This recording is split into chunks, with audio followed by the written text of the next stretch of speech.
I just bought 10 rare fish, and it's by far the fastest impulse buy I've ever done. But just because it's an impulse buy doesn't mean we don't need to make sure we have an aquarium prepared for them. So I've got this 4-foot long acrylic aquarium I built a while ago in my racking system. I've kind of been shutting down all these tanks because I'm building an entirely new system here shortly. However, I want these plants to kind of rebound and grow back, so I added on one of the Finex Vivid Plus strip lights. Not only do I know that this is going to grow the plants, but it's also meant to make your fish look really good. And because I'm spending a good chunk of money on these fish, that light's going to come in handy because I want them to look as great as possible to make me feel better and justify my purchase. However, this tank was housing the runts and or the ones I wasn't sure about when it came to my flower horn fry.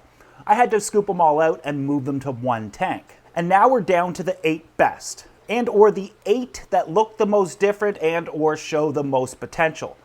They too are in an aquarium that was being shut down, which I also added one of the Finex Vivid lights on, and now you can see how great these fish look. But it's going to grow these plants back, and the flower horn will look great as well. I estimate they'll have to live in these conditions for maybe another 2 to 4 weeks, which is fine. They're doing perfect. Anyways, off to the airport we go. Hey, Luke? Luke, sorry we're up so late, buddy, but we gotta go to the airport to get some fish. Are you excited? Or do you just want your window down? I'll have my window, please.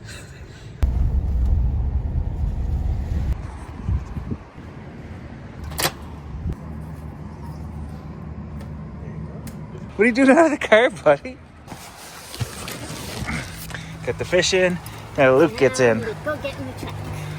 Now, what made these fish an impulse buy? I have no business buying any fish right now because, like I said, I have to tear all of these tanks apart, conglomerate or like save all the fish and put them in other places right now so that I can build a new system. And getting new fish is only going to complicate that. However, I'm subscribed to countless fish lists. You know, like you can subscribe to a list. They'll send you what they have in stock and you can buy them. They'll ship them to you, etc., etc. I got one list from Spencer Jack and I was reading it and I was like, no way. And then I go to these actual lists and I see that these are wild caught, meaning that the fish that is being marketed is arguably going to be the exact fish that I'm ordering, because a lot of the times this specific fish is confused for others, but we'll get to that in a minute. Within 10 minutes, I emailed him, and less than 30 minutes, I had paid, flight was booked, everything. I went and picked everybody up, fish shipped the next day, and I got them. Now we're gonna have a look at them. I wasn't sure how these guys were gonna be packaged, so I did have a bucket prepared. I bought 10 of these fish thinking they're gonna be packaged individually. So I would do the plop and drop method for acclimation, meaning that each bag is going to be dumped out over a net separating the fish from its bagged water, and then the fish can go directly into its aquarium, making sure there's no cross-contamination. This tank is also on its own filter right now as these fish kind of acclimate and go through a bit of a quarantine. I opened the box, and it's actually one big bag, which I'm grateful for because Spencer was like, well, you can go pick them up tomorrow night or wait the next day. They're going to be just fine. Because these guys were only a couple inches big in several gallons of water. I suspect they could have been good for 48 hours. But you guys know me. No, I'll go there at midnight and get them myself. I could have scooped them out with a net, but when they're in a big bag like this and a small fish, I actually prefer to do it by my hand. I find nets are a little bit more abrasive than your regular hand because we're just cupping them and you actually have a little water in there. Your hands are a little bit more slick. It protects their slime coat and they tend to do a little bit better. Now, as I'm doing this, can you guess what these fish are? I posted them to my Instagram story and a lot of people guessed wrong. But we'll get to that and why they guessed wrong here in a moment. Once all the fish were in there, they did what this species of fish do. Act dramatic, and they'll make you think they all died. However, by the next day, completely alert. Now, if you guessed it, I got Oscars. No, I didn't. They're not technically the species that you're used to seeing. And they're incredibly rare to actually get the wild-caught ones. This is due to their locality, and they're not actually commercially fished or anything. It's almost like if you want this fish, you got to kind of send out one of the fishermen to go actually catch them. And to my knowledge, they're not really being bred in massive numbers to support the industry. However, what I am noticing is that when it comes to the Oscar, especially like something like the Tiger Oscar, sometimes those are labeled as what we got, which is the Bumblebee. Now, the bumblebee is not the same species as the Oscar. The Oscar we know, and all of their variants, you know, the chili reds and the lemons and the tigers and the rusted ones and, you know, the long fins, those are all Astronotus oscillatus. What we got was the Astronotus crassipinnis. Same genre, different species altogether. Now, what makes it a different species is a number of things. One, the rays on its back, or the soft rays on its dorsal. It has more of those, which to the naked eye you wouldn't really be able to spot, but it almost seems as if the dorsal on the bumblebee is far more flowy, yet shaped the same way. It's also the nape of its head is a lot more narrow. Obviously, when it comes to Oscars, their appearance can vary greatly. However, when it comes to the bumblebees, when they're adults, they get a black body and yellow barring, which gives them the name bumblebee. However, it's still not an Oscar in my opinion, and this is going to have to be debated by you guys in the comment section below. Where did the name Oscar come from? Well, Astronotus oscillatus is the original Oscar. Ooh, the sun's coming out now. Let's start with Astronotus. Ghost? Normal. Astronotus means ray back, and it's kind of referring to the spines on its dorsal. And that applies to both species. In fact, there's 3 species that are, well, there's technically 7 species of Oscar, but only 3 are commonly recognized by ichthyologists. But they all start with Astronotus. Oscillatus is referring to the false eye spot on the base of the tail of the Oscar. I believe it stands for like something like small eye or something, or false eye, something like that. Whereas the crassipinnis, I don't want to say that wrong. You can see the spelling and see what that, how you might pronounce it. I don't know how to say it. But what I do know is what that means. And it means fat fish. And or fat ray or fat finned. Essentially, now we could talk about the body of each Oscar. The fat fish, the bumblebee, which is funny because the bumblebees are what? Black and yellow, and they got like big chunky bodies. Well, the crassipinnis is about 15% heavier in terms of body length. So let's say a 6-inch Oscar versus a 6-inch bumblebee. The bumblebee's gonna, on average, be 15% heavier. You're earning its name, little fat fish. But nobody wants to call their fish the fat fish, and bumblebee's a little bit better. But also the characteristics of each one. We all know the Oscar can be territorial, it'll bite at the glass, etc. It is said that the bumblebee is far less aggressive and does far better in community tanks. Now get this, the regular Oscar, Astronotus oscillatus, gets to upwards of 16 inches. We all say 12 inches, Oscars get to about a foot. No, they don't. They get way bigger. I've had them. And I don't have them anymore. Why don't I have them anymore? And why would I get more? We're going to cover that here in a second. Bumblebee maxes out at like 8 to 10 inches. So not only is it the smaller Oscar, and in my opinion, far better coloration as an adult, but it's less aggressive and does better in community tanks. But I haven't addressed Oscar, or the word Oscar. Why I think the Astronotus oscillatus is an Oscar, and then the bumblebee is not an Oscar, even though we call them all Oscars. Where did the word Oscar come from? Well, there's a number of guesses. To be honest, the word and why we call it Oscar has been lost in time, but we can kind of trace it back to certain potential sources. One being the obvious, oscillatus. They're thinking that Oscar is like an anglicized version of Oscar, meaning that it's just an easier to pronounce, easier to remember, easier to spell short form, or it's like a play on the words. Which, I guess, but that wouldn't apply to the crassipinnis, would it? Because if that's what Oscar is coming from, it's referring to the Astronotus oscillatus that we're used to seeing, its second portion, or its species Latin name.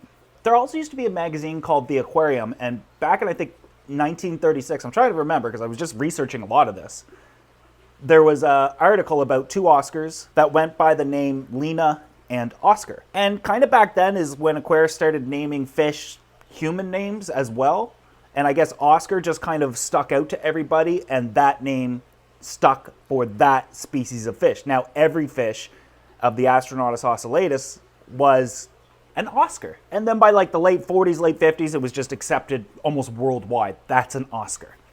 Interesting stories. I don't know which one it is. I frankly don't care. I think they're technically all going, we have to refer them all as Oscars because then we know what we're talking about. Similar to like angelfish, even though there's a bunch of species of those. They're all angelfish though, right? Like freshwater. But they're simply different species.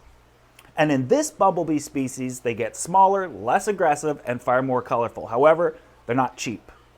And it's one of the only natural wild occurring strains, if not the only one, that gets more valuable as it grows. For example, I might pay $50 for a 2-inch bumblebee Oscar if it's real, but 6 to 8 inches, we're looking at closer to $200. Now, why would I get more Oscars when I already had a 2,000-gallon tank full of them? However, the Asian arowana was kind of picking them apart. He didn't want to live with anybody anymore. I had to put him in the 375, and then the 2,000 became a piranha aquarium. Why would I buy 10 Oscars if I have nowhere to put them? Well, I technically do. We're going to grow them out for the time being in that small tank until probably for as long as we can. But then they're going behind me. I don't know if I want to do cutesy wootsy fish in there anymore. I would like to have some really personable, really active fish in the 700. Now that might be a shocker, however, and you might think, oh, well, the Oscars are going to eat all those tetras that are in there. They're in there. Well, there's a discus. Yeah, I have one. Oh, they're all over there with the angels and stuff. But they're going to take quite some time to get to the point where they're able to eat, if they even do go after the tetras. Will they destroy the aquascape? Well, everybody said my geophagus would do that. And we also have to remember that this is a 700-gallon planted tank. We're going to need an army of Oscars. I guess we have an army of Oscars that potentially might be able to rip this tank apart. However, this tank's been running for a couple years now, as is, and I don't know about you guys, but it's almost like a record holder. I gotta change it. It's making me itch. I gotta change. And if I do, I think I'm gonna do a South American black water tank. I think it would be super cool.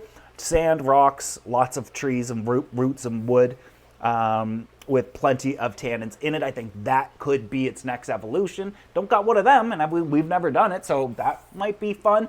But for the time being, and at least probably for the next year, we'll finish out 2026 as is. When the Oscars go in there, we'll just see what happens.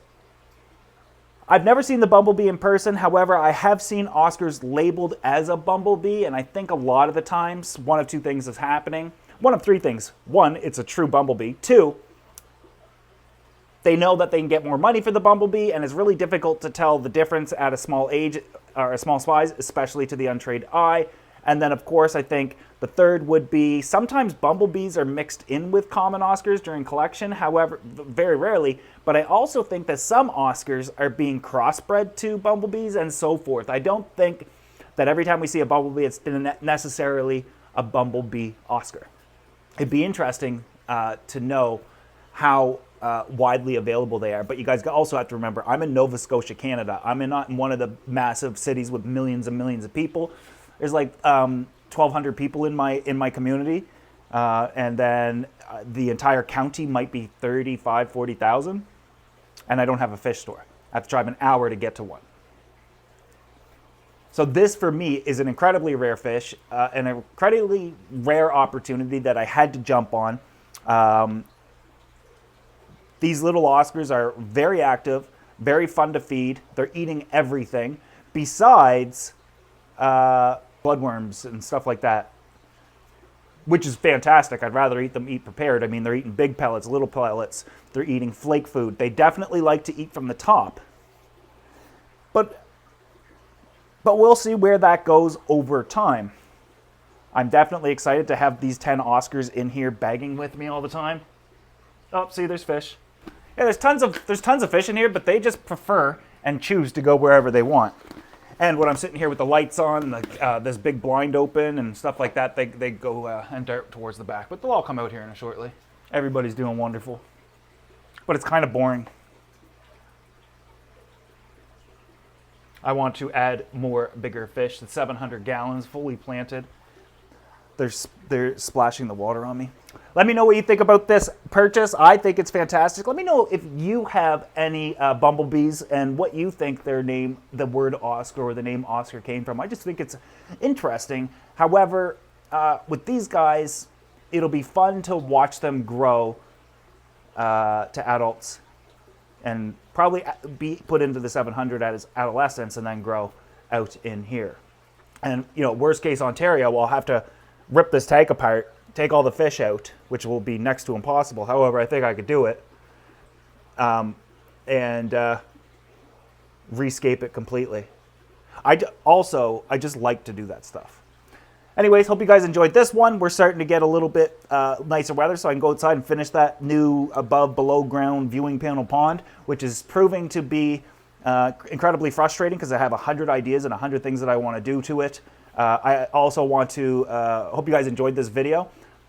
Thanks for watching. Hope you guys enjoyed that I shaved my mustache off. You've teased me and made fun of me enough to get rid of it, so I did.